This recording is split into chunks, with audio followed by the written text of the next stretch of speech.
અમુક તારીખો તમને સંભળાવવી છે જે ઇતિહાસમાં તવારીખો બની ગઈ છે. 6 ડિસેમ્બર 1992 શબ્દ જ્યારે તમે તારીખ જ્યારે સાંભળશો ત્યારે તમને યાદ આવશે બાબરીના ધ્વસ્ત થવાની કહાની. એના પછીની અમુક તારીખો જેમ કે 9 નવેમ્બર 2019 જ્યારે સુપ્રીમ કોર્ટે ચુકાદો આપ્યો અને એ વાતનો સ્વીકાર કર્યો કે ત્યાં રામ મંદિરનું જ અસ્તિત્વ હતું અને એટલે જ 5 એકર જગ્યા મુસ્લિમ પક્ષની અલગ જગ્યાએ અયોધ્યામાં આપી દેવામાં આવે મસ્જિદના નિર્માણ માટે. બાકી જે જગ્યા છે ત્યાં એક ભવ્ય રામ મંદિરનું નિર્માણ થઈ શકે છે. એના પછી આવી 5મી ઓગસ્ટ 2020 કે જ્યારે આધારશિલા રાખવામાં આવી રામ મંદિરની ભૂમિપૂજન થયું અને હવે આવનારી 22મી જાન્યુઆરી 2024 કે જ્યારે રામ મંદિરનું લોકાર્પણ થવાનું છે, પ્રાણ પ્રતિષ્ઠા સમારોહ છે અને એ ભવ્યાતિ ભવ્ય મંદિરની ઝાંખી માટે એક એક દિવસ એક એક ક્ષણ ઘણા બધા લોકો પ્રતીક્ષામાં છે.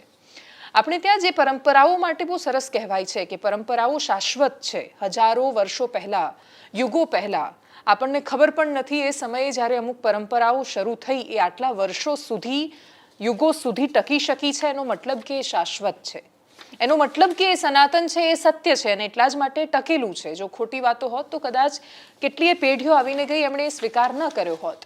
અને એટલે જ રામ જે પરંપરાના વાહક રહ્યા છે, રામે જે પરંપરાઓ સોંપી છે, એ દેશની આ ધરતી અને એ દેશમાં શ્રીરામનું મંદિર જ વિવાદનું કેન્દ્ર બન્યું અને એના પછી વિવાદોનો અંત, એક નવા સૂર્યની શરૂઆત અને એ પણ એવા વંશમાં કે જે સૂર્યવંશીઓ રહ્યા છે, સૂર્યવંશીઓની જે નગરી રહી છે. એટલે અયોધ્યાના આંદોલન વિશે સમજવું છે કે કેવી રીતે ત્રેતાથી લઈને દ્વાપરથી લઈને કળિયુગ સુધીનો ઇતિહાસ જે બતાવે છે ઘણી બધી કહાનીઓ જ્યાં કહેવાયું કે કણે કણમાં શ્રીરામ છે એ જન આંદોલન બન્યું અને છતાંય વિવાદોનું કેન્દ્ર શું કામ રહ્યું. અને આ બધા જ વિષયોને વિસ્તારથી તમારા સુધી પહોંચાડવા માટે, સમજાવવા માટે ખૂબ વરિષ્ઠ પત્રકાર ડૉક્ટર શિરીષ કાશીકર આપણી સાથે સ્ટુડિયોમાં છે.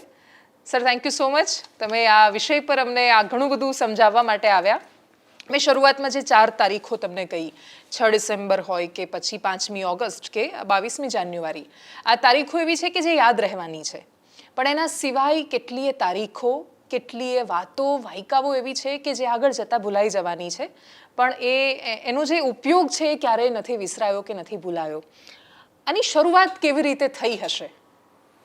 બહુ સ્પેસિફિક કેસની જો વાત કરીએ બાબરીની, તો એવું કહેવું પડે કે 1528માં આ બધી શરૂઆત થઈ જ્યારે મીર બાકીએ આ મસ્જિદ બનાવી. અને મસ્જિદ તો બહુ ઓછો સમય રહી, પછી તો એમાં નમાઝ પઢવાનું કે એ બધું બંધ થઈ ગયેલું અને એક ઢાંચો હતો એવું આપણે એને કહી શકીએ, એક બિલ્ડિંગ. એટલે અરાઉન્ડ 495 વર્ષ પહેલાં આ આખી બાબતનો ઇતિહાસ શરૂ થાય. જ્યારથી એ ઢાંચો કે એ બિલ્ડિંગ જે છે એ બને છે ત્યારથી શરૂ થાય છે. પણ એ મસ્જિદ બની, મંદિર તોડી અને એને મસ્જિદ બનાવવામાં આવી ત્યારથી જ જેને આપણે વિવાદ કહીએ કે કન્ફ્લિક્ટ કહીએ એની શરૂઆત થઈ ગઈ હતી. વચ્ચેનો ઘણો સમય લગભગ 300-350 વર્ષ આપણે ત્યાં પછી સીધી વાત જે છે એ 1885થી શરૂ થાય છે કે જ્યારે પહેલી વખત જે તે સમયે તત્કાલીન અંગ્રેજોની કોર્ટમાં મામલો ગયો ત્યારથી શરૂ થાય છે. પણ એવું નથી, એ વચ્ચેનો 350 વર્ષનો સમયગાળો છે એ પણ ખૂબ સંઘર્ષમય રહ્યો અને એમાં તો સાધુ સંતોએ પણ બલિદાન આપ્યા. જે તે સમયના પછીના સેનાપતિઓ કે જે તે રાજાઓ આવ્યા જેમણે આ મસ્જિદ બન્યા પછી, એમની સામે પણ લડાઈઓ થઈ. ઘણા બધા રાજપૂતો પણ એમાં શહીદ થયા. ઘણા બધા લોકોએ એની પાછળ જે છે એ પોતાના બલિદાનો આપ્યા છે. એનો પણ એક ઇતિહાસ છે. પણ એ ઇતિહાસ ઝાંખો થયો છે, આપણી સામે પણ આવતો નથી. પછી એ વચ્ચે 300-350 વર્ષના સમયગાળા પછી સીધું એકદમ આપણે સીધા થોડા મોડર્ન હિસ્ટ્રીમાં આવી જઈએ છીએ. 1885માં પહેલી વખત જ્યારે રઘુબરદાસજીએ અંગ્રેજ કોર્ટમાં મામલો મૂક્યો ત્યારથી પછી દાવા પ્રતિદાવા, પછી મુસ્લિમ પક્ષનું આવવું અને આધુનિક ભારતની અંદર પછી સ્ટેટસ કો આવી ગયો. એક સમય સુધી, લાંબો સમય સુધી સ્ટેટસ કો આવ્યો, પણ પછી ફરી પાછું પોસ્ટ ઇન્ડિપેન્ડન્સ જે છે એ ફરી પાછા દાવા પ્રતિદાવા થયા અને 80ના દાયકામાં પહેલી વખત તાળા ખોલવાનો જ્યારે રાજીવ ગાંધીની સરકારે આદેશ આપ્યો ત્યાર પછી અને રામલલાનું જે મૂર્તિ છે એ સ્ટ્રક્ચરમાં પ્રગટ થઈ અને પછી આખું જે છે એ લાંબો ઇતિહાસ છે. પછી તો આપણે જાણીએ છીએ કે રામરથ યાત્રા નીકળી અને આખા દેશમાં એક એનું મોજું ચાલ્યું. એટલે આમ જોઈએ તો ઐતિહાસિક દ્રષ્ટિએ આખો સમયગાળો જે છે પોણા 500-450 ઓલમોસ્ટ 500 વર્ષ જેવો છે. અને એની સાથે સાથે ઘણા બધા પાસા જે છે એ આપોઆપ જોડાઈ ગયા છે. એટલે રામ મંદિરના આખા જ્યારે એ કેસનું અવલોકન કરીએ ત્યારે ઘણા બધા એના દ્રષ્ટિકોણ છે. કોઈ એને લીગલ દ્રષ્ટિકોણથી જુએ છે, કોઈ એને ઇતિહાસની દ્રષ્ટિએ જુએ છે. ઘણા બધા લોકો એ દરમિયાન ઘણું રિસર્ચ થયું આ કેસમાં. કદાચ એકમાત્ર એવો કેસ હશે દેશનો કે જ્યાં દરેક માણસે પોતાનાથી થઈ શકે એટલું રિસર્ચ કરવાની કોશિશ કરી. ઘણા બધા ફ્રેન્ચ ઇતિહાસકારો, અંગ્રેજ ઇતિહાસકારો જે તે સમયે જે ટ્રાવેલર હતા એ લોકોના રેફરન્સ લેવામાં આવ્યા. વચ્ચે મેં એક જગ્યાએ વાંચ્યું કે જયચંદ આપણે જેમના પરથી કહીએ છીએ, અમીચંદ જયચંદ, તો એ લોકોનો પણ એ વખતે એવો પક્ષ રહ્યો. તો એનો મતલબ એ કે મુગલોનું જ્યારે શાસન હતું અહીંયા દેશમાં, અમુક રાજપૂત રાજાઓ કે જે એમની સાથે જોડાઈ ગયા હતા, ઘણા બધા લોકો લડી પણ રહ્યા હતા, તો એ લોકોનું પણ ખોટું યોગદાન રહ્યું હતું આ બાબતમાં. કદાચ જો એટલા વર્ષો પહેલા જે લડાઈ શરૂ થઈ એ લડાઈને ત્યાં કોઈ પણ સંજોગોમાં ઇતિહાસ બદલી નથી શકતા, પણ શું રોકી શકાય હોત એ વખતે? બહુ મુશ્કેલ હતું. ઇતિહાસ છે ને બહુ ક્રૂર હોય છે, અને કેટલીક સમય એવું બનતું હોય છે કે જે તે સમયે તત્કાલીન રાજાઓ હોય એમણે કાં તો પોતાના હિતો માટે, પોતાની જનતાના હિત માટે કે કોઈ પણ કારણોસર એવા નિર્ણયો લીધા હોય અને જેની સજા એમને ઇતિહાસ હંમેશા આપતો રહે છે. આપણે જોઈએ છીએ હજુ પણ આપણે અમીચંદ અને જયચંદ આ બંને નામોને બહુ તિરસ્કારથી સાંભળીએ છીએ, જોઈએ છીએ. એમનું નામ આવે એટલે લોકોના મનમાં ગદ્દાર લોકોની આપોઆપ આવી જાય છે ઇમેજ. પણ હશે એ એમના સમયમાં એમણે જે કંઈ કર્યું હશે, આપણને ખબર નથી કે એવા નિર્ણયો એમણે શું કામ લીધા. પણ ભારતનો ઇતિહાસ ઇન જનરલ આ સમયગાળાનો જોઈએ ને ત્યારે આક્રમણ, મુસ્લિમ આક્રમણ પીક ઉપર હતું, રાઈટ. અંગ્રેજોને તો હજી આવવાનો સમય હતો, પણ મુસ્લિમ આક્રમણ અને બાકીના જે ડચ, પોર્ચુગીઝ આ બધા લોકો જે છે એ લોકો આપણા દેશની અંદર યા તો કોઈના કોઈ કિનારે આવી ગયા હતા યા આવવાની તૈયારીમાં હતા. અને દેશનો ઘણો બધો ભાગ જે છે એના ઉપર આ સત્તા જે છે એ ઓલમોસ્ટ કાબીજ થઈ ગઈ હતી.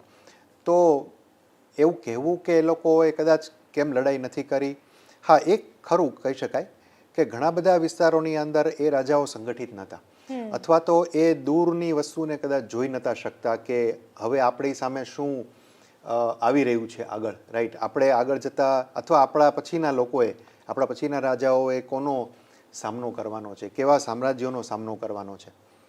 તો મે બી એ એક કારણ એની પાછળનું હોઈ શકે. ઇતિહાસને જો એકદમ સાક્ષી ભાવે જોઈએ તો એટલું બેઝિક સમજાય છે કે ચોક્કસ સમયગાળાનું એક સતત પુનરાવર્તન થતું આવ્યું છે આખી દુનિયામાં.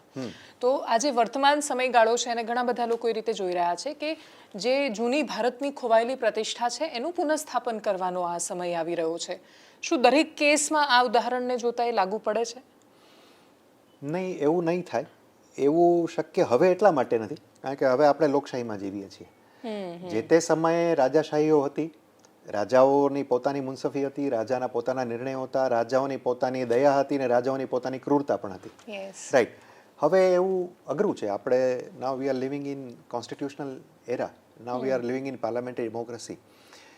હા, એક છે, હવે તમારે જે કંઈ પણ કરવું હોય, તમે હિન્દુ રિવાઇવલ કહી શકો કે સનાતન રિવાઇવલ કહી શકો, એ બધું જ.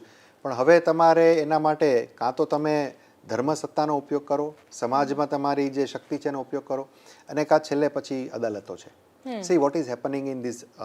આ કેસ તો ચાલો જાણે સુપ્રીમ કોર્ટે ચુકાદો આપી દીધો, પણ કાશી અને મથુરાના જે છે એમાં શું છે? તો હવે એ જે થઈ રહ્યું છે બરાબર છે, એમાં મામલો અદાલતમાં છે.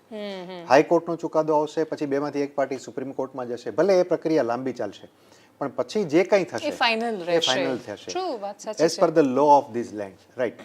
અને એ સિવાય એક તરીકો એવો છે કે તમે સામાજિક દ્રષ્ટિકોણથી લોકોને આ બાબતમાં અવેર કરો. અને એટલે જ આ જે રામ મંદિર કે રામ જન્મભૂમિનો જે મામલો છે ને, એને અચાનક, એવું અચાનક શબ્દ હું જાણી જોઈને વાપરું છું, કે લોકોની અંદર, ખાસ કરીને સનાતની હિન્દુઓની અંદર એક ઝબકારો લાવી દીધો. કરોડો લોકો કદાચ એક બહુ લાંબી ગાઢ નિદ્રામાં હતા અને અચાનક એ લોકોને ધ્યાનમાં આવ્યું કે અરે, આપણે આ દ્રષ્ટિકોણથી તો ક્યારેય આ ઘટનાને જોઈ જ નથી, રાઈટ. બધાના મગજમાં એક જ હતું કે આપણે બાબરી તોડી, પણ શું તૂટ્યું અને શું નવું નિર્માણ થવાનું છે, રાઈટ. મને યાદ છે એ ઢાંચો તૂટી ગયો ત્યારે હું નાગપુરમાં હતો, હું તો કોલેજમાં ભણતો હતો ત્યારે. એ પછીના ઘણા બધા વર્ષો સુધી ઘણા બધા લોકોએ બહુ બધા પ્રલાપો કરેલા, બહુ બધી વાતો કહેલી કે હવે અહીંયા એક હોસ્પિટલ બનાવી દેવી, જો અહીંયા ફલાણું બનાવી દેવું, ઠીકણું. લોકો એ વસ્તુને ભૂલી જતા હતા કે કરોડો હિન્દુઓની આસ્થાનું સ્થાન છે ભગવાન રામ છે, અને આ જે સ્ટ્રક્ચર છે એ ભગવાન રામનું વિષ્ણુનું મંદિર તોડીને બનાવવામાં સ્ટ્રક્ચર છે, રાઈટ. તો અહીંયા રામ મંદિર જ હોવું જોઈએ, એથી વિશેષ કંઈ હોય જ નહીં. અને એના માટેની પછીની લડાઈ આખી કોર્ટમાં ચાલી, અને કોર્ટે પણ આ વસ્તુનો સ્વીકાર કર્યો. અને ઇન્ટરેસ્ટિંગલી આ આખી ઘટનાક્રમમાં આના રાજનૈતિક પહેલુઓ પણ છે, એની પછી આપણે ચર્ચા કરીશું. પણ જે સ્ટ્રક્ચરનું માટે જે કમિટી બનાવવામાં આવી હતી એએસઆઈની, રાઈટ, કે તમે જુઓ, અને ખોદકામ થયા પહેલાની વાત કરું છું, ખોદકામ તો બહુ પછી થયું. એ પહેલા પણ અલ્હાબાદ હાઈકોર્ટમાં મામલો ગયો એ પહેલા પણ એસએલ મહેમૂદ જે આર્કિયોલોજિસ્ટ હતા, એમણે કહ્યું કે સાહેબ આમાં તમારે ખોદકામ કરવાની પણ જરૂર નથી. આ જે ઢાંચો છે એમાં ઘણા પિલર્સ જે છે ને મંદિરના છે. હું મારા અનુભવથી કહું છું કે આ મંદિરના પિલર્સ છે, તમે ખોદશો તો અંદરથી તો આખું મંદિર નીકળશે, રાઈટ. સો આ બધા મુદ્દાઓ એની સાથે જે છે એ બહુ સીધી રીતે સંકળાયેલા છે. અને ઓબ્વિયસલી કોઈ પણ પ્રકારનું રિવાઇવલિઝમ જે છે એ યા તો હવે સામાજિક દ્રષ્ટિકોણથી થાય, યા તો પછી તમારી પાસે અદાલત છે, તમે અદાલતમાં જાઓ અને અદાલતના ફેસલાને માન્ય રાખો.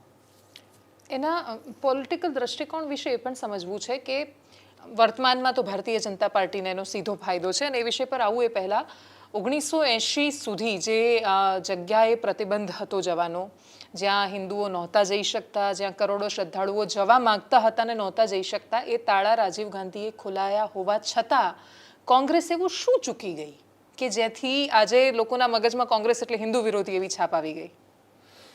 That was a big mistake again by Congress. આપણે ત્યાં છે ને 90ના દાયકામાં અમે લોકો જ્યારે કોલેજમાં ભણતા ને ત્યારે ચંદ્રકાંત બક્ષીએ અમને 2 શબ્દો આપ્યા હતા, એક ઇતિહાસ બોધ અને બીજું અપરાધ બોધ. હવે આ કોંગ્રેસ છે ને એ હંમેશા અપરાધ બોધથી પીડાતી આવે છે. 84ની અંદર જ્યારે રાજીવ ગાંધીએ તાળા ખોલવાની વાત કરી ત્યારે પણ કોંગ્રેસની અંદર ખૂબ ધમાસાણ થયેલું કે આ પહેલા તો આ કરવા દેવું જોઈએ કે નહીં, રાઈટ, એના માટે પણ પછી થયું. અને એની પાછળ તમે નહીં માનો પણ રાજીવ ગાંધીની બહુ શુદ્ધ અને શુભ ભાવના હતી કે આ થવું જોઈએ, આમાં કંઈ વાંધો નથી, થોડા લોકો ભેગા થઈને ત્યાં પૂજા કરે હિન્દુઓ, તેમાં કોઈને કંઈ વાંધો ન હોવો જોઈએ, રાઈટ. અને એમણે એ પ્રમાણે જ આદેશો આપ્યા હતા. પણ પછી એને ત્યાં જ કોંગ્રેસ ગાડી ચૂકી ગઈ, right, because it was time for the revival. કારણ કે ઓબ્વિયસ વસ્તુ હતી કે તમે જ્યારે હિન્દુઓ માટે દરવાજા ખોલી દો છો ત્યારે એનો ગર્ભગૃહના એ જે તે ગર્ભગૃહ કહેવાતું હતું એના, રાઈટ. તો એનો અર્થ એ છે કે તમે ત્યાં એક બહુ મોટી એન્ટિટીને આવવાની પરમિશન આપી રહ્યા છો, અને હિન્દુઓની એ ઈચ્છા હતી. અને પછી તો આંદોલનો ચાલ્યા, અને એ જ્યારે આંદોલનો ચાલ્યા એ સમયે પણ કોંગ્રેસ ફરી પાછું જે છે તક ચૂકી ગઈ. કોંગ્રેસ પાસે સમય હતો કોંગ્રેસ માટે કહેવાનો, પણ એની અંદર જે એક તથાકથિત સેક્યુલરિઝમનો જે એક ભાવ છે ને, અને ડર પોલિટિકલ, હા, અને એને કારણે એ ફરી પાછી ગાડી ચૂકી ગઈ. એની પાસે સમય હતો, એ મુસ્લિમોને પણ સમજાવી શકતી હતી કે તમે આ હિન્દુઓને આપી દો, રાઈટ, અમે તમને એક સરસ બીજી જગ્યા આપી દઈશું. અંતે શું થયું? અંતે કોર્ટે જ થયું ને, પણ એ કોંગ્રેસ ન કરી, કારણ કે એને ડર હતો કે જો આપણે આ કરી દઈશું તો હિન્દુઓના વોટની તો ખબર નથી, પણ મુસલમાનોના આપણને જે તે સમય વોટ મળે છે એ પણ જતા રહેશે અને બધું ગડબડ થઈ જશે. તો આ જે એક અપરાધબોધ કોંગ્રેસ માટે ખબર નહીં કેમ છે, તો કોંગ્રેસના નેતાઓ જાણે એ હંમેશા ચાલતો આવે છે. અને ઇવન હજી પણ તમે જોયું હશે, હમણાં જ્યારે આમંત્રણ આપવાની વાત ચાલી, ત્યારે બધાને આમંત્રણ રામ જન્મભૂમિ ટ્રસ્ટે મોકલ્યા, તો કોંગ્રેસના નેતાઓના શું નિવેદન આવે છે કે વિચારીશું, જોઈશું, જવું જોઈએ કે નહીં. એક ખાલી શશી થરૂરે એવું કહ્યું કે જવું જોઈએ, બાકી બધા હજુ ચર્ચા કરે છે, અમે વિચારીશું, સોનિયાજીએ જવું જોઈએ કે નહીં, આમણે જવું જોઈએ કે નહીં. અરે it's time for all the Hindus, all the Indians. ભગવાન રામનું મંદિર બની ગયું છે, ભગવાન રામનું મંદિર બની રહ્યું છે. તમારું પર્સનલ ફેથ જે હોય તે, રાઈટ, તમે જાઓ, અને આ તો તમારા માટે તો સારો સમય છે, તમે જે પાપો કરેલા છે એનું પ્રાયશ્ચિત કરવાનો સમય આવી ગયો છે. તમે કહો ભગવાન રામના ચરણે પડીને કે અમારી ભૂલ થઈ ગઈ હતી, right, but now again they are missing it. પણ જે વાત કહેવાથી ફારૂક અબ્દુલ્લાને ડર નથી લાગતો. ફારૂક અબ્દુલ્લાએ બહુ ખુલ્લેઆમ સ્ટેટમેન્ટ આપ્યું કે શ્રી રામનું મંદિર બનવું હોય તો દરેક ભારતીયો માટે બહુ જ મહત્વની અને ગર્વની વાત છે, કેમ કે રામે હંમેશા સમાનતાની વાત કરી છે, રામ રાજ્યની આપણે કલ્પના કરી છે. એક્ઝેક્ટલી એ કહેતા શું કામ ડર લાગે છે કોંગ્રેસને? આ જ કારણ છે કે એમની અંદર જે એક અપરાધ બોધ છે એ હવે આ નવી પેઢીમાં અપરાધ બોધ છે, એને એ ભૂતકાળમાંથી શીખી નથી શકતા ટૂંકમાં કહીએ તો. હા, વાત સાચી છે. રાજીવ ગાંધીએ અને પણ એ જ see, કર્યું. એક બીજી વસ્તુ કહું દેવાંશી, એવું નથી હો કે કોંગ્રેસને હિન્દુત્વ નથી ગમતું. હા, યસ યસ. 2017નું વિધાનસભા ઇલેક્શન મને હજી યાદ છે. રાહુલ ગાંધી અને એની ટીમ જે ટેમ્પલ રન કરતી હતી દ્વારકા, સોમનાથ, આ તે, ભારતીય જનતા પાર્ટીને પણ પરસેવો છોડાવી દીધો હતો એ લોકોએ એક સમય, યાદ છે ને? રાઈટ, આપણે લોકો ત્યારે ડિબેટ્સ કરતા હતા. એટલે એવું નથી કે એમને હિન્દુત્વમાં રસ નથી, પણ અહીંયા મૂળ મુદ્દો માત્ર હિન્દુત્વની રાજનીતિનો નથી. અહીંયા તમે ભગવાન શ્રીરામની વાત કરી રહ્યા છો, એમના મંદિરની વાત કરો છો, રાઈટ. થોડી વાર માટે રાજનીતિ ભૂલી જાઓ, તમને આમંત્રણ મળ્યું છે, તમારે અરખભેર જવું જ જોઈએ. તમે આ દેશના નાગરિક તો છો જ ને. જાઓ અને તમે આટલી મોટી પાર્ટી ચલાવો છો, બરોબર છે. એનાથી કંઈ તમારા મુસલમાન વોટરો નારાજ થઈ જશે કે તમે ભગવાન શ્રીરામના પગે જ ક્યાં જઈને પડ્યા, એવું નથી.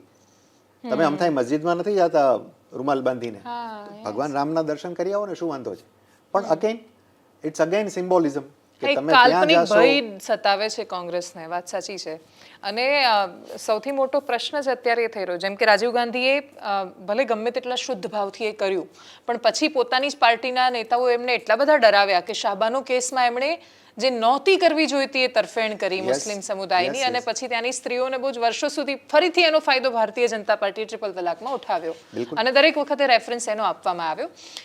વાત એ કરવી છે કે જ્યારે ચુકાદો આવ્યો ત્યારે હું અયોધ્યામાં હતી, મને યાદ છે, અને જેવો ચુકાદો આવ્યો ઉજવણી થઈ ગઈ બધી જ, અને અયોધ્યાના અનેક સ્થાનિક મુસ્લિમો મેં જોયા કે જે ઘણા બધા, ઇકબાલ અંસારીથી લઈને ઘણા બધા લોકો કે જેમણે એવું કહ્યું કે અમે અમારું બધું જ આપીશું ત્યાં, અને અમે એવું ઈચ્છીએ છીએ કે શ્રી રામ મંદિરમાં અમે શું સહયોગ આપી શકીએ. પણ એ દિવસે મેં ડિબેટમાં નિર્મોહી અખાડા, હિન્દુ મહાસભા, એવા ઘણા બધા લોકોને અંદરો અંદર ઝઘડતા જોયા કે જે લોકો શ્રેય માટે ઝઘડી રહ્યા હતા. ટેમ્પરરી 1-2 દિવસની ચર્ચાઓમાં સતત વાત ચાલી, એના પછી આખું એક રામ જન્મભૂમિ ટ્રસ્ટ બન્યું અને આખું એક સોલ્યુશન આવ્યું. અંતે વાત પોલિટિકલ શ્રેય લેવાની આવે, અડવાણીજીની વારંવાર ચર્ચાઓ આવે, મુરલી મનોહર જોશીની વાત આવે, આટલા વર્ષોની વાત આવે, શું કોઈ એક વ્યક્તિ અથવા માત્ર એક સંસ્થા એનો શ્રેય લઈ શકે? ના, અને હું માનું છું ત્યાં સુધી એવું કદાચ કોઈ કરશે પણ નહીં. એનું તમને કારણ કહું. કારણ કે જો કોઈ રાજનૈતિક લાભ ઓબ્વિયસ છે ભાજપને મળી રહ્યો છે અને મળવાનો છે, આવનારા ઘણા વર્ષો સુધી આનો લાભ મળતો રહેશે, એ જુદી વસ્તુ છે. પણ આ અડવાણીજીની રામ રથયાત્રા શરૂ થઈ એ પહેલાં પણ એક યાત્રા, 2 યાત્રાઓ ભારતભરમાં થઈ હતી. રામજ્યોતિ યાત્રાઓ થઈ ગઈ હતી, રામ સીતા મૈયાની યાત્રાઓ 2 થઈ ગઈ હતી. એના પર કોઈનું ધ્યાન ગયું નથી. પણ અને તમને યાદ હોય તો બીજી યાત્રા થઈ ત્યારે મુલાયમસિંહ યાદવ જે છે એ સીએમ હતા, અને પછી બહુ 1990માં જે બવાલ થઈ, લાલુ પ્રસાદ યાદવ પણ હતા, રાઈટ, અને ત્યારે બહુ મોટો હાહાકાર પણ થયેલો. પણ એ આખું જે ઘટનાક્રમ છે ને એની સાથે તમે જોડીને જુઓ ને તો અસંખ્ય લોકોએ પોતાના જીવ ગુમાવ્યા છે, કારસેવકોએ, રાઈટ, એ જે તે સમયે. અને એક લોકોની અંદર જેને કહેવાય કે હિન્દુ રિવાઇવલ, હિન્દુ સનાતન રિવાઇવલ માટેની જે એક જ્યોત પ્રગટીને એની પાછળ આવા અસંખ્ય નાના મોટા લોકો છે જેઓ વાસ્તવમાં માનતા હતા કે અહીંયા પ્રભુ શ્રીરામનું મંદિર હોવું જોઈએ, રાઈટ. અને આજે પણ એટલે જ સુપ્રીમ કોર્ટે પણ એવું કહ્યું કે તમે ટ્રસ્ટ બનાવો અને એની અંદર બધા જ લોકો હોવા જોઈએ, એની અંદર બધા જ લોકો છે. અને અત્યારે પણ તમે જુઓ છો કે જે કાર્યક્રમો અત્યારે પહેલાના કાર્યક્રમો થઈ રહ્યા છે એ બધા એ પ્રકારના કાર્યક્રમો થઈ રહ્યા છે કે જેમાં બધા જ લોકો એમાં દેખાય. અને જે હુતાત્મા હતા કારસેવકો, એમના પરિવારજનોને પણ આમંત્રણ અપાયું છે. આજે જે 4-5 હજાર લોકો રહેવાના છે 22 તારીખે, એમાં આ બધા જ લોકો છે. ચોક્કસ એનો રાજકીય લાભ તો ભારતીય જનતા પાર્ટીને મળશે, મળવાનો છે, એ તો ઓબ્વિયસ છે. પણ ઇન જનરલ હું નથી માનતો કે કોઈ એક વ્યક્તિ કે કોઈ એક સંગઠન ઇનફેક્ટ આને કે આ બધું અમે જ કર્યું હતું એવો ક્યારેય કોઈ દાવો કરે. કોઈ કરશે પણ નહીં, કોઈ કરશે પણ નહીં. લાલકૃષ્ણ અડવાણીએ જ્યારે સોમનાથથી યાત્રાની શરૂઆત કરાવી, શંકરસિંહ વાઘેલા એ વખતે ગુજરાત ભાજપમાં અધ્યક્ષ હતા, અને મેં હમણાં જ એમનો ઇન્ટરવ્યૂ કર્યો, એમાં એમણે એ વાતને સમજાવી છે કે લાલકૃષ્ણ અડવાણીએ રજૂઆત કરી, એ વખતે હજારો માણસો સોમનાથમાં ભેગા થયા. અટલ બિહારી વાજપેયી એ યાત્રા સાથે એ વખતે સહમત નહોતા. એમણે કહ્યું હતું કે આ વાઘની સવારી કરવા જેવું છે. એના પછી ઘણા બધા દ્રશ્યો પણ આપણે જોયા, એના પછી શું થયું એ. પ્રશ્ન એ છે આની અંદર કે શું એ જ્યારે શરૂ કરવામાં આવ્યું ત્યારથી જ એનો એક પોલિટિકલ મોટિવ હતો? ભારતીય જનતા પાર્ટી ચોક્કસપણે આ બાબતને એક પોલિટિકલ માઇલેજ લેવાના મૂડમાં હતી. That was true. That was very true. In fact, that was a matter of revival for BJP also. એ પેલા ભાજપના 2 જ સાંસદો હતા, હા, વાત આપણને સાચી બધાને છે. ખબર છે, રાઈટ. પણ જેવું આ આખી એક ચેતના જાગી, રાઈટ, હિન્દુ સનાતનની આખા દેશમાં અડવાણીજી ફર્યા. સી આપણે ત્યાં આમાં યાત્રાનું પોલિટિક્સ છે એ પહેલેથી ચાલે બહુ છે, વર્ષોથી, વાત અને સાચી. આ યાત્રા જે છે એને તો આખા ડાયમેન્શન્સ બધા ચેન્જ કરી ટ્રુ, નાખ્યા. ગાંધીજીની યાત્રાથી લઈને એ વાત આખું સાચી. જુદું હતું, હા, યસ હે ને, યસ યસ. એ અંગ્રેજો ખિલાફની હતી, હા. અને આ દેશની દેશ અંદર જ માટેની હતું. અને આની પાછળનો એક ધાર્મિક એંગલ પણ હતો, બહુ સિમ્પલ, એમાં કોઈએ કાંઈ છુપાવ્યું છે એવું નહોતું, બહુ ક્લિયર હતું કે અમારે આ શું કરવું છે, Yes. રાઈટ. તો ઓબ્વિયસ છે એની પાછળ ભારતીય જનતા પાર્ટીના પોતાના પણ હેતુ હતા જ, કારણ કે એમાં પાર્ટીનું રિવાઇવલિઝમ પણ થતું હતું. અને પણ જો એમાં એક બીજી વસ્તુ છે, એ થયા પછી, ઢાંચો તૂટ્યા પછી વર્ષો સુધી ભારતીય જનતા પાર્ટીએ એની બહુ આકરી રાજકીય કિંમત ચૂકવી, કારણ કે એના ઉપર કોમવાદીનું લેબલ લાગી ગયું. અને જ્યારે જ્યારે પણ એને સત્તાની નજીક જવાનો પ્રયત્ન કર્યો પોતાના બલબૂતા પર, ઠેઠ અટલજી સુધી, રાઈટ, ત્યાં સુધી એને દર વખતે કોમવાદી કહીને લાત મારીને કાઢી મૂકવામાં આવ્યા, રાઈટ. વીપી સિંહની સરકાર જ્યારે બની ત્યારે ડાબેરીઓ અને ભાજપે બંને સાથે એને ટેકો આપ્યો, ત્યાં સુધી એને કોઈ બધા એને કોમવાદી કહીને ગાળો જ આપી. ધીરે ધીરે ધીરે ધીરે એ પોતે ભારતીય જનતા પાર્ટી ધીરે ધીરે એ ઓછાઈમાંથી બહાર આવી. હજુ પણ એના ઉપર એ લેબલ તો લાગેલું છે, જેને જ્યારે એનો રાજકીય ઉપયોગ કરવો હોય ત્યારે એ લોકો એને કોમવાદી કહી દે છે. પણ હવે પણ હવે એની અસર જે કોમવાદી છે હોવું એ ફેશન થઈ ગઈ છે, એટલે હવે મતલબ એમના માટે ફાયદો થાય છે એ હવે એનો વાક્યનો. બેનિફિટ છે, પણ એ અસર હવે ઓછી થઈ ગઈ છે, કારણ કે હવે એમણે ધીરે ધીરે એ ઓછાઈમાંથી બહાર નીકળી અને પોતાની એક અલગ ઇમેજ પણ ક્રિએટ કરી. પણ એક વસ્તુ છે ચોક્કસપણે, આ આખો જે આજે જે રામ મંદિરની બનવાની જે સ્થિતિ છે અથવા રામ મંદિર બની રહ્યું છે એની પાછળનો રાજનૈતિક લાભ ચોક્કસપણે ભારતીય જનતા પાર્ટીને મળ્યો છે. પણ એ રિવાઇવલ જે થયું છે એના માટેનું એક શ્રેય અડવાણીજીની સોમનાથ યાત્રાને આપવો જ મળવું પડે. જ વાત સાચી, મળવું જ જોઈએ 100%. કદાચ મેં તમારી જ ટ્વીટ જોઈ રણવીર શોરીવાળી, જે હોસ્પિટલ હા, મેં કાલે જ બનાવ, કરી. હા યસ. તો એમાં જે હોસ્પિટલ, મારે એ સમજવું છે કે એવો બહુ વિશાળ સમુદાય હતો કે જે વર્ષો સુધી એવું માનતો રહ્યો કે આ જગ્યા વિવાદિત છે, કેમ કે એને નામ જ ડિસ્પ્યુટેડ લેન્ડ આપી દીધું હતું અને આખો એક લીગલ જાણે પ્રોપર્ટીનો વિવાદ હોય એ રીતે આખી વાતને મૂકવામાં આવી હતી. પણ આ ખાલી પ્રોપર્ટીનો વિવાદ હતો નહીં, એ સમજાતા બહુ બધા લોકોને બહુ વર્ષો લાગી ગયા. અને બીજું કે એ જગ્યા પણ વિવાદિત નથી, એ સમજાતા પણ ખાસા વર્ષો લાગ્યા.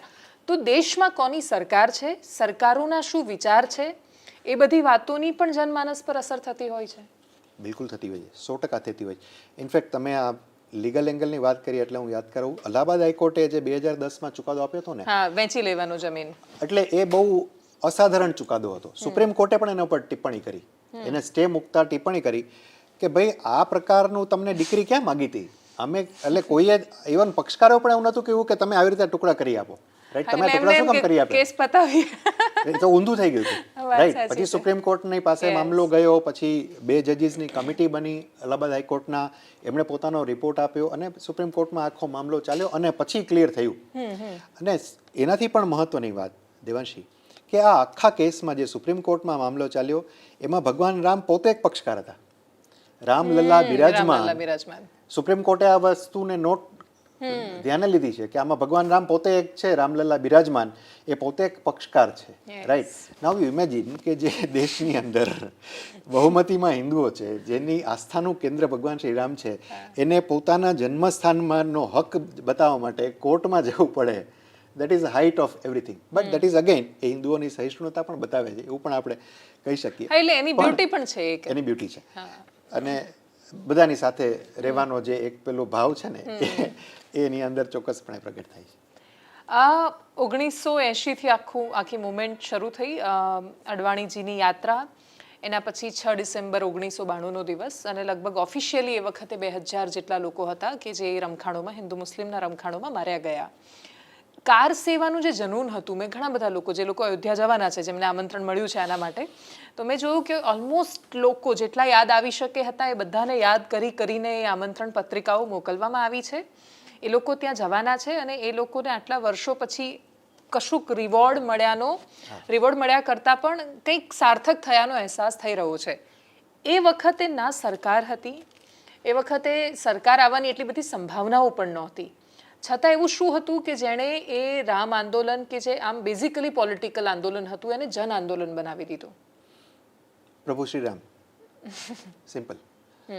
કારણ કે એ વસ્તુ તો ભલે પછી કોર્ટમાં બધું પછી એસ્ટાબ્લિશ થયું કે ભાઈ આમાં અંદર નીચે મંદિર છે વગેરે આર્કિયોલોજીકલ સર્વેસ થયા ને, પણ એ તો પહેલાંથી જે લોકો અયોધ્યામાં રહેતા હતા એને તો બહુ વર્ષોથી ખબર હતી કે અહીંયા રામ મંદિર છે જ.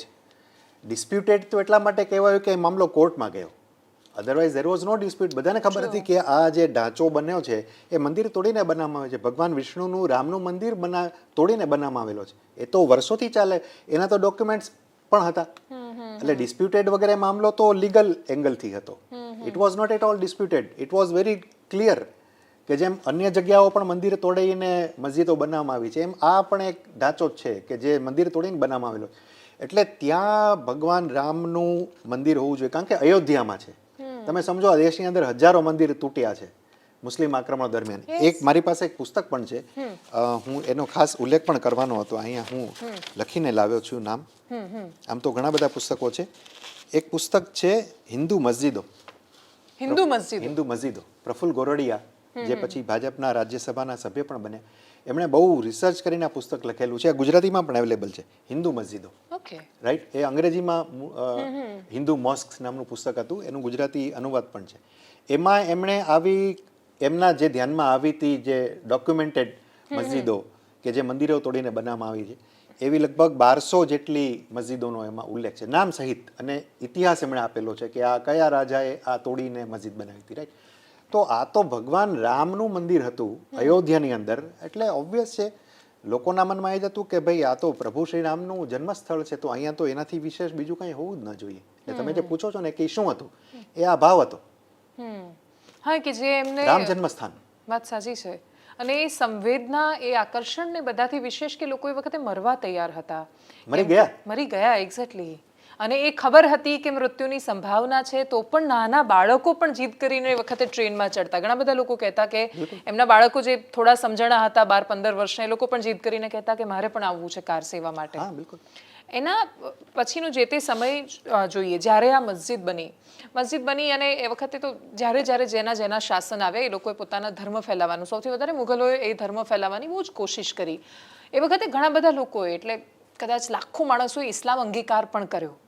તો આજે જે લોકો છે ત્યાં, જે લોકો મસ્જિદની તરફેણ કરી રહ્યા છે, શું એમાંથી ઘણા બધા લોકોને પણ તે વાતની ખબર હશે એમની પેઢીઓ સુધી કે અમુક પેઢી પહેલા સુધી તો એ લોકો પણ હિન્દુ હતા? બિલકુલ. હવે આમાં કેવું છે કે અગેન પેલું પોલિટિકલ એન્ડ એપોલિટિકલ એવું હોય છે ને. તમે આમ ઇન જનરલ છે ને, રોજનું કમાઈ ખાતા મુસ્લિમને કે રોજનું કમાઈ ખાતા હિન્દુને એ જ વિસ્તારમાં જઈને પૂછો ને, તો એ આ બધામાં પડતો જ નથી. હા, વાત સાચી છે. એના માટે એ ભગવાન શ્રી રામનું મંદિર છે, બહુ સરસ મસ્જિદ છે, ઠીક છે, કોઈ વાત નહીં. રાઈટ, એ આ બધી ચર્ચાઓમાં પણ પડતો નથી, એ પોતાના લીન હોય છે.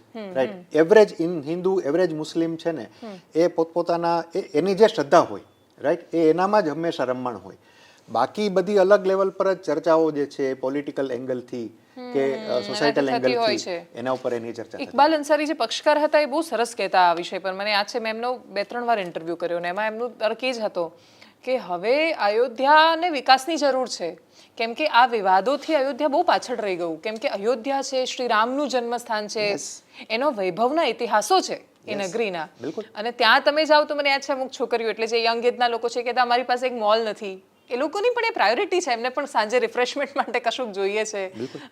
ઘણી બધી દુકાનોમાં કંઈ પણ લેવું હોય તો કંઈ મોટી હોટેલ્સ પણ ફૈઝાબાદની નજીક રહેતી. એ વખતે તો અયોધ્યામાં પણ એટલા બધા ડેવલપમેન્ટ નહોતા. તો જે એક બહુ મોટો તર્ક, લોજિક અથવા ચર્ચા કે વિવાદ જે થાય છે, કે ઘણા બધા લોકો એવું કહે છે કે ભાઈ શ્રીરામનું મંદિર નહોતું તો શું ફરક પડ્યો દેશના પેલા સામાન્ય માણસના જીવનમાં, અને અયોધ્યાનું મંદિર બનશે તો સામાન્ય માણસના જીવનમાં શું ફરક પડશે? પણ કદાચ અયોધ્યાના લોકોના જીવનમાં બહુ ફરક પડશે. ના, અરે માત્ર અયોધ્યાના લોકો શું કામ, કરોડો સનાતની હિન્દુઓના જીવનમાં ફરક પડશે.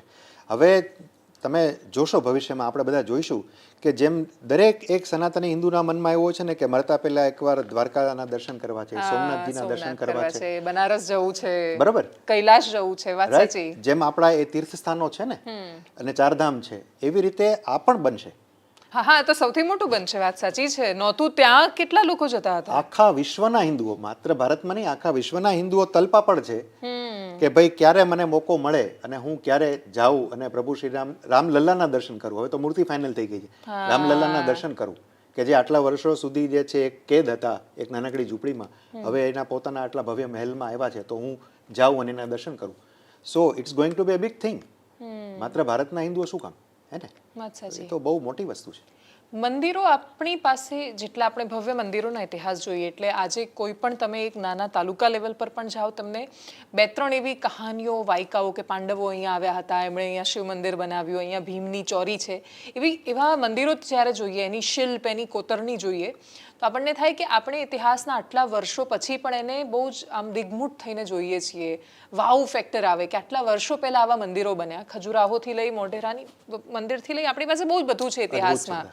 આ મંદિર માટે પણ એવું કહેવાય છે કે એ હજારો વર્ષ સુધી, એટલીસ્ટ 1000 વર્ષ ઓલમોસ્ટ ટકી રહે એટલું ગેરંટી આપી છે કે એટલું એવું બનવાનું છે.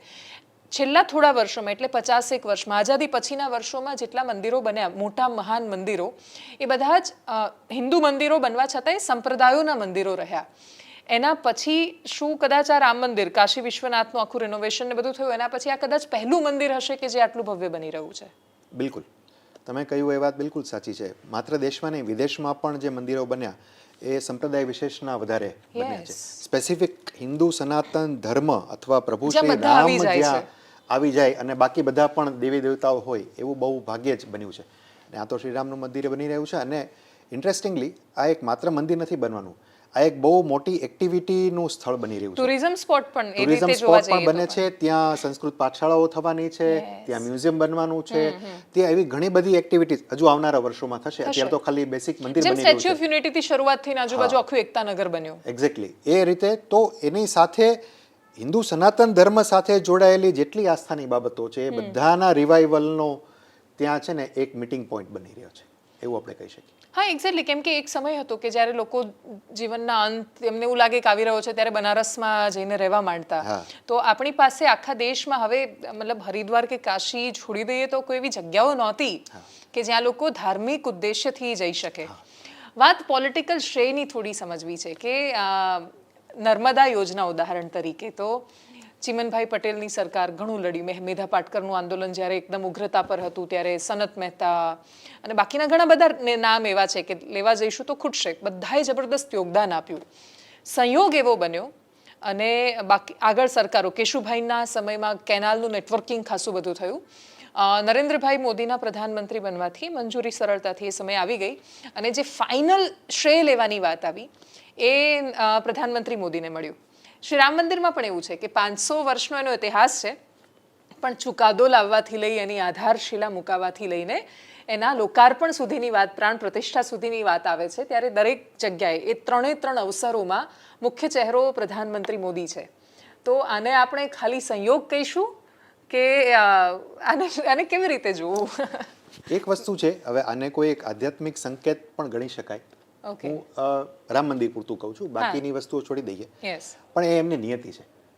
કદાચ નરેન્દ્રભાઈની આ નિયતિ છે કે આ એમની હયાતીમાં એમના પ્રધાનમંત્રી પદ પર હોવાના સમયે આ થવાનું હતું, રાઈટ? અધરવાઇઝ જો 2010માં જ્યારે અલ્હાબાદ હાઈકોર્ટનો ચુકાદો આવ્યો, પછી સુપ્રીમ કોર્ટે સ્ટે મૂક્યો અને પછી બહુ મોટા ભાગના હિન્દુઓ પણ નિરાશ થઈ ગયા હતા કે હવે ખબર નહીં આગળ હજી આ કેટલું લાંબુ ચાલશે, રાઈટ? ઇનફેક્ટ તમને યાદ હોય તો 2014 અને 19ના ઇલેક્શનમાં, લોકસભાના ઇલેક્શન પહેલા એ નહીં કે કોઈએ નરેન્દ્રભાઈનો ઇન્ટરવ્યૂ કર્યો હતો અને ત્યારે એમને એક પ્રશ્ન પૂછવામાં આવ્યો હતો. ત્યારે હજી આ મામલો સુપ્રીમ કોર્ટમાં હતો. તો એમણે પૂછ્યું હતું કે ભાઈ આ રામ મંદિરવાળો મુદ્દો છે ને એ તમારા એજન્ડામાં છે, તમે તો આટલા વર્ષોથી કહી રહ્યા છો, હવે મામલો સુપ્રીમ કોર્ટમાં છે, તો શું તમે આને એક્સપેડાઇટ કરવા માટે અધ્યાદેશ લાવશો, વટહુકમ લાવી દેશો અને કરી દેશો? એમણે બહુ સ્પષ્ટ શબ્દોમાં કહ્યું હતું કે અમે લોકો અમારો આ 100% અમારા એજન્ડામાં છે, પણ અમે સુપ્રીમ કોર્ટના આદેશની રાહ જોઈશું. સુપ્રીમ કોર્ટનો જે આદેશ આવશે એને અમે સ્વીકારીશું. હજુ પણ એ ઇન્ટરવ્યુ A9 છે, એ અવેલેબલ છે, anyone can check it, right? And that is what he exactly did. પણ જેવો આદેશ આવ્યો પછી એમણે 1 મિનિટ પણ રાહ નથી જોઈ. જેવું એમને કહેવામાં આવ્યું કે ટ્રસ્ટ બનાવવાનું છે અને આનુષંગિક જે તૈયારી કરવાની છે, અને પછી એમણે કહ્યું હતું કે હવે જેટલું ઝડપથી અહીંયા મંદિર બની શકે એટલું ઝડપથી મંદિર બનશે. અને સી વિધિન 3 years નાવ વી નો 2020માં ચુકાદો આવ્યો, 5 ઓગસ્ટે કહ્યું કોર્ટે કે આ ટ્રસ્ટ બનાવો, બીજા દિવસે ટ્રસ્ટનું નિર્માણ થયું, એટલે 1 મહિનાની અંદર હા વાત સાચી અને છે. કામ ચાલુ થઈ ગયું. હા એટલે એક્ઝેક્ટલી. એ એમની નિયતિ છે અને એમનું સૌભાગ્ય છે કે એમને આ આખી, અને આમાં એવું છે ને કે કોઈ પણ એક મહાન ઘટનાક્રમ છે ને એમાં જે લોકો પાયાના પથ્થર હોય એને તો યાદ કરવા પડે, જ્યાંથી શરૂઆત થઈ હોય. જેમ મેં કહ્યું કે 1528 થી 1885 સુધીના સમયગાળામાં પણ બહુ અગણિત બધા લોકો બલિદાનો રહ્યા. બલિદાનો આપ્યા, હુતાત્માઓ થયા, અનેક સાધુ સંતો, અનેક ક્ષત્રિયો. અત્યારે આપણે એમને યાદ નથી કરતા પણ એ પાયાના પથ્થર હતા આખા ઘટનાક્રમમાં.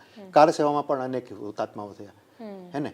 આપણને મોટાભાગના લોકોના નામ પણ નથી ખબર, પણ એ હતા. હા એ લોકોએ પોતાનું બલિદાન આપ્યું.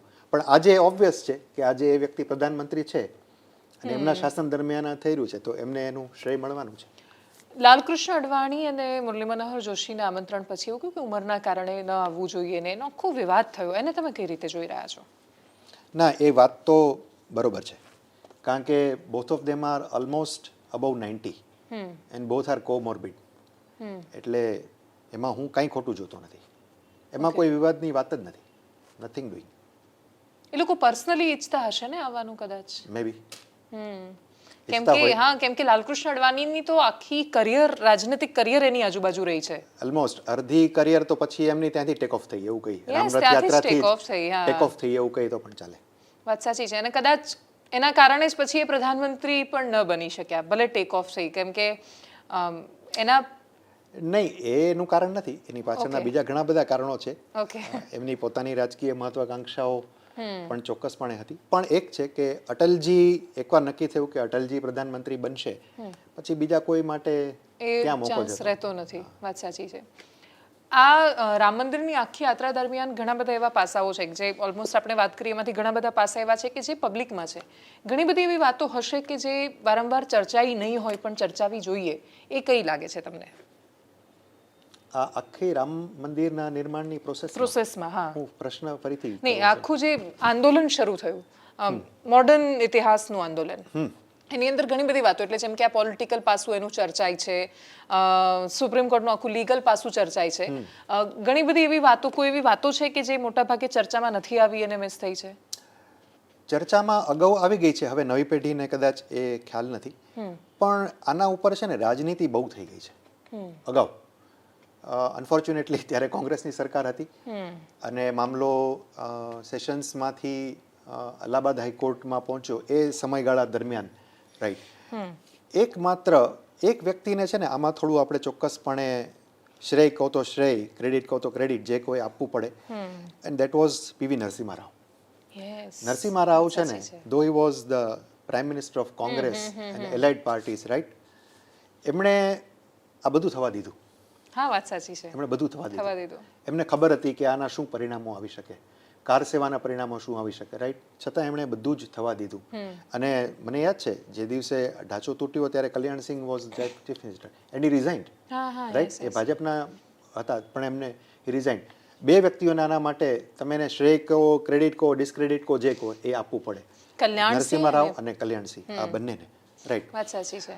પણ આમાં એક બીજું પાસું પણ હતું કે જ્યારે મામલો કોર્ટમાં ચાલી રહ્યો હતો ત્યારે દિશાભૂલ કરવાના પણ બહુ પ્રયાસો થયા અને સમુદાયની રાજનીતિ પણ બહુ થઈ.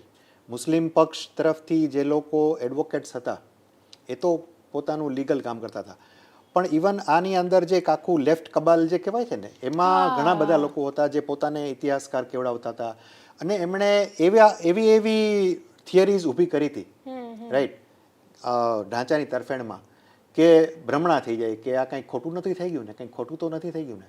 અલ્ટિમેટલી એ બધું જ ખોટું સાબિત થયું, રાઈટ.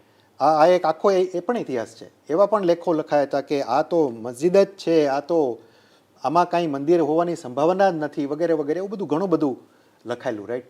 અલ્ટિમેટલી પછી એમાં પણ નિયતિ કહી શકાય કે એક મુસ્લિમ આર્કિયોલોજિસ્ટના ઉપસ્થિતિમાં જ એમના જ અહેવાલના આધારે નક્કી થયું કે ના, અહીંયા મંદિર હતું.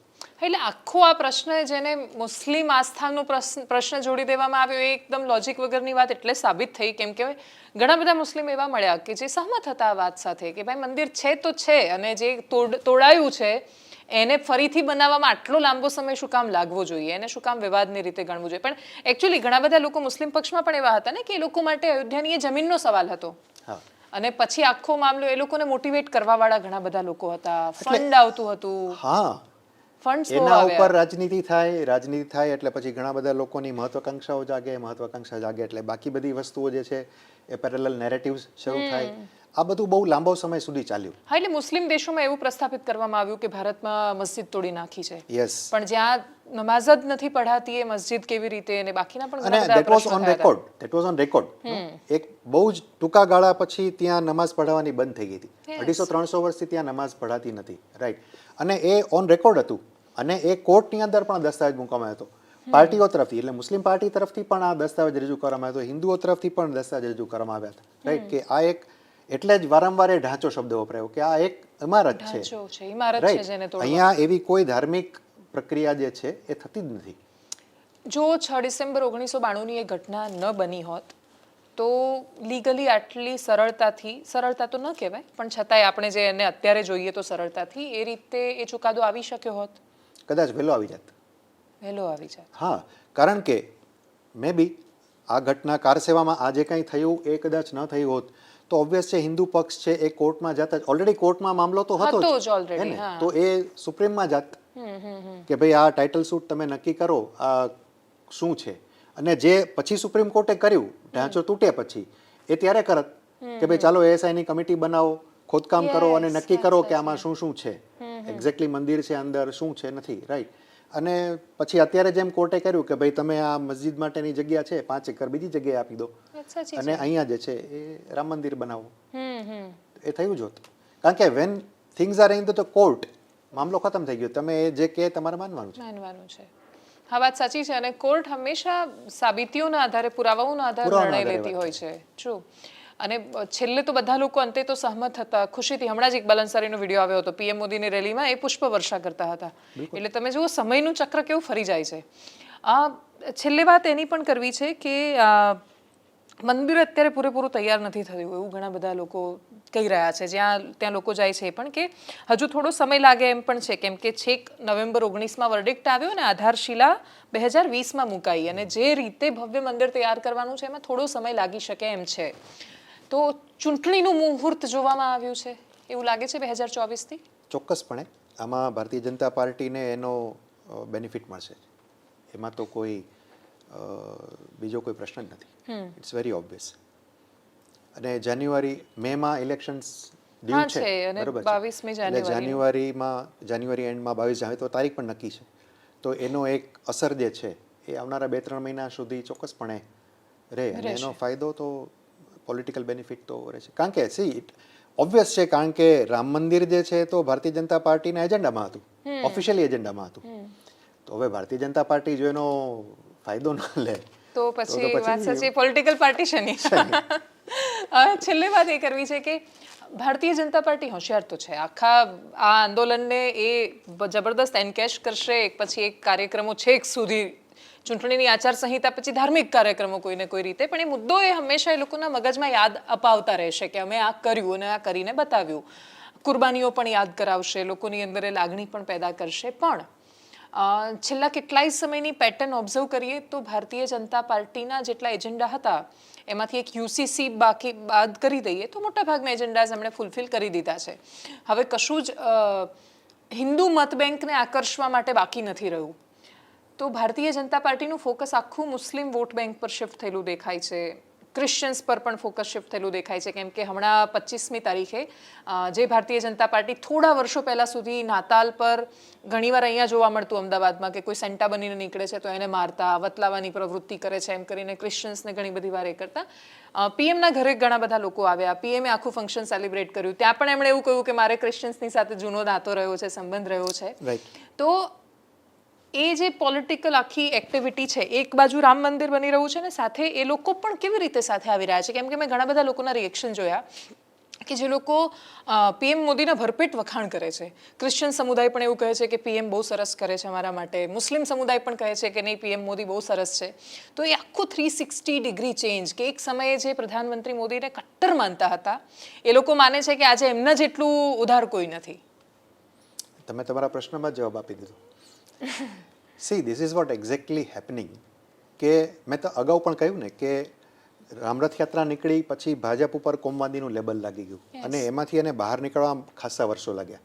અને એનું એક ક્રેડિટ નરેન્દ્રભાઈને પણ આપવું પડે કે ગુજરાતની અંદર એમણે જે વિકાસની રાજનીતિનું મોડેલ વગેરે આપ્યું અને પછી એ સેન્ટરમાં ગયા અને ત્યાં પણ એમણે મોરોલેસ આ જ વાત કરી છે. જે ભારતની આંતરરાષ્ટ્રીય સ્તરે જે છબી ઊભી થઈ છે એમાં મેઇન ફેક્ટર જે છે આ ડેવલપમેન્ટલ એરિયા જે છે એ જ વસ્તુ છે ને.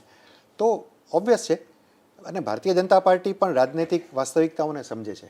એમને ખબર છે કે હજુ ઘણા બધા એરિયાઝ એવા છે કે જ્યાં ભાજપ ઓલમોસ્ટ બહુ ઓછી માત્રામાં છે. દક્ષિણના કેટલાક રાજ્યોમાં હજી એની જોઈએ એટલી પકડ નથી.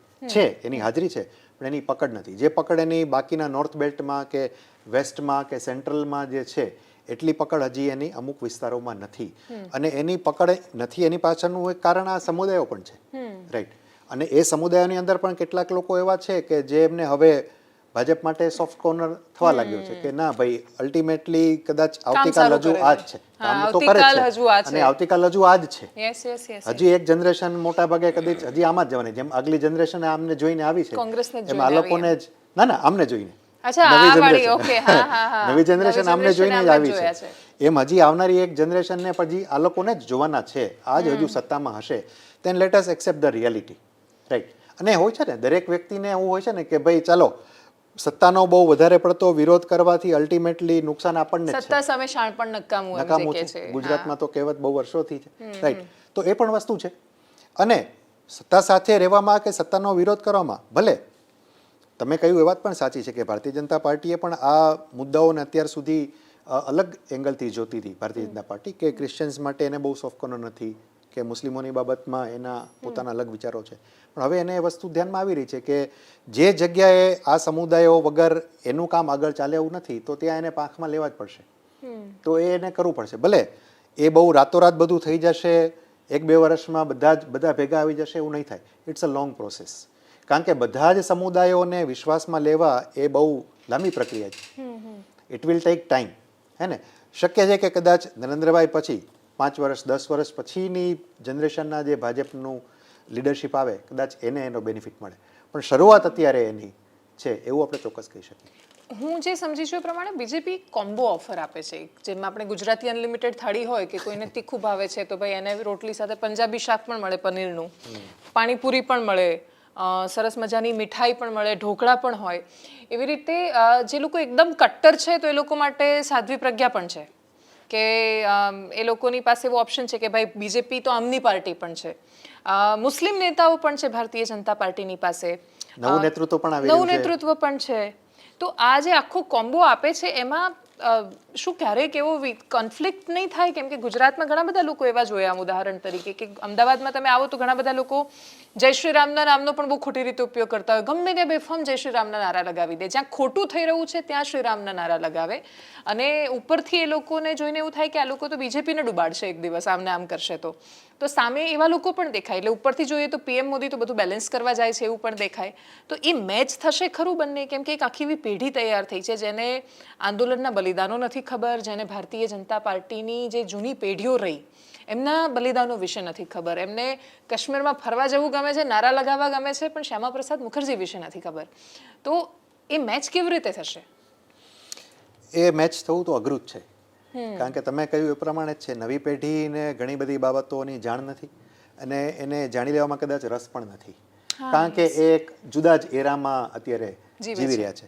પણ મારી પેઢીના લોકો કે જે આ બધું ઘણું બધું એમાંનું જોઈને આવેલા છે એ બાબતથી બહુ જ સભાન છે. ઇતિહાસ બોધની આપણે જે વાત કરીને એ બહુ સભાન છીએ. એટલે પ્રયત્ન કરતા રહીએ છીએ કે નવી પેઢી સુધી પણ આ બાબતો જે છે એ પહોંચે અને એને ખ્યાલ આવે કે આ બધું એક્ઝેક્ટલી શું છે. કારણ કે ઘણી બધી વખત છે ને આમ કેટલીક ઘટનાઓ બની જાય ત્યારે પછી એના ઉપર એકદમ ચર્ચા શરૂ થાય. પછી બધા એમ કે અચ્છા આના ઉપર ચર્ચા કરવાની શું જરૂર છે, આમાં આ શું હતું, આવું બધું તો થઈ રાખે. એવું બધું નથી થઈ રાખતું. એની પાછળની એક બહુ લાંબી પ્રોસેસ છે અને એના ફળ સ્વરૂપે આજે કંઈક આ થયું છે. રામ મંદિરનું જ આપણે ઉદાહરણ લઈએ, રાઈટ. તો અગેન અને જનરેશનલ શિફ્ટ હંમેશા રહેવાના જ છે.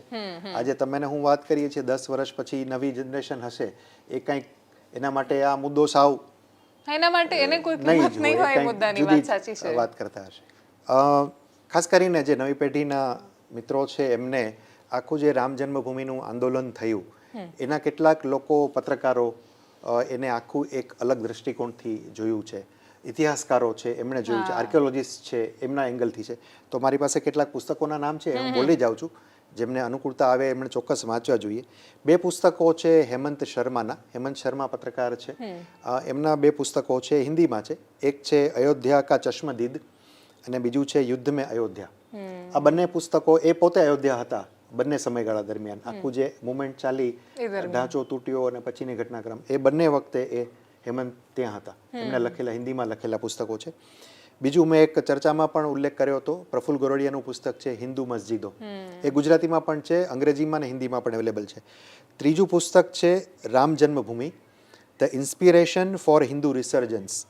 આ રશ્મિ સામંતનું હમણાં પુસ્તક આવ્યું છે, હમણાં જ 15 દિવસ પહેલાં. આ પુસ્તક નવી પેઢીના છોકરાઓએ, યુવાનો એટલા માટે વાંચવું જોઈએ કારણ કે યુવા ઓક્સફોર્ડ પાસ આઉટ છોકરીએ જ લખેલું પુસ્તક છે, એટલે એમને સમજાવી ભાષામાં સરસ પુસ્તક છે. 2 બીજા પુસ્તકો છે એ આપણા ઇતિહાસકાર છે મીનાક્ષી જૈન, એમણે લખેલા છે. એક છે રામ એન્ડ અયોધ્યા અને બીજું છે the battle for Ram, a case of the temple in Ayodhya. આ મીનાક્ષી જૈનના આ બંને પુસ્તકો અંગ્રેજીમાં છે. આ પુસ્તકો હું આપ સૌને ખાસ વાંચવાની ભલામણો કરું છું. એટલે અમે જે ચર્ચા હમણાં કરી એમાંના ઘણા બધા તથ્યો આ પુસ્તકોમાં છે.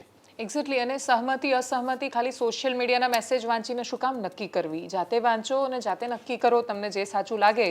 અંતે તમારું સત્ય તો તમારું જ સત્ય રહેવાનું છે, ભલે અંતિમ નથી બનવાનું. Thank you so much sir, તમે અમારી સાથે આટલું વિસ્તારથી જોડાયા.